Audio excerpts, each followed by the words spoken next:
Hello everyone, আজকে বৃহস্পতিবার। তো বৃহস্পতিবারের সকালে চলে এসেছি, তাড়াতাড়ি করে স্নান করে এখানে কিন্তু রেডি হয়ে নিচ্ছি। তো চুলটা ভালো করে আঁচড়ে নিয়েছি, এবার আমি সিঁদুর পরে নিচ্ছি। তো বউদের তো ডেলি এটা মানে স্নান করার পর একটাই কাজ থাকে, সিঁদুর পরা। তো আজকে যেহেতু বৃহস্পতিবার, তো ভাবছি আজকে একটু মানে আলতা পরবো। তো সেই কারণে দেখো এখানে ঠাকুরের বাসনগুলো সব মেজে নিয়েছি, ধুয়ে নিয়েছি। তারপরে এখানে ফুল তুলতে চলে এসেছি। আর দেখতে পাচ্ছ আমাদের গাছে কত ফুল হয়েছে। এগুলো কিন্তু সবগুলো রক্তগাঁদা ফুল। তো যেগুলো বড় বড় হয়েছিল সেগুলো তুলে নেব। আর গাছে হয়েছে কিন্তু দোপাটি ফুলও হয়েছে কটা, সেগুলোও তুলে নেব। তো দেখতে পাচ্ছি এখানে প্রায় এক সাজি ফুল তুলে নিয়েছি। তো তারপরে ঠাকুরের সব জিনিসপত্র গুছিয়ে এখানে চলে এসেছি একটু আলতা পরতে। তো আলতা পরে তারপরে পুজো দেবো।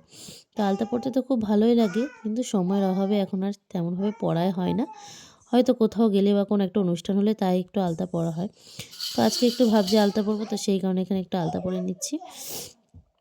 আর এই যে দেখো তারপরে এখানে পুজো দিতে চলে এসেছি। আর আমার কিন্তু প্রচুর ঘরে অনেক আলতাও আছে। আর এই যে দেখো আমি পুজো দিচ্ছি, ফাঁকে ফাঁকে আমার সোনা চলে আসছে আমার সাথে একটু গল্প করতে। ওকে নিয়েই আমার সব কাজ করতে হয়। তো দেখতে পাচ্ছি এখানে আরতি করা হয়ে গেছে, আমার পুজোও কমপ্লিট। তো চলো আমার ভগবানকে তোমাদের একটু দর্শন দিয়ে দিই। তো দেখতে পাচ্ছ ফুল দিয়ে খুব সুন্দর করে একটু সাজিয়ে নিয়েছি। তো আজকে ভিডিও এই পর্যন্তই। ভালো লাগলে আমার পাশে থেকো।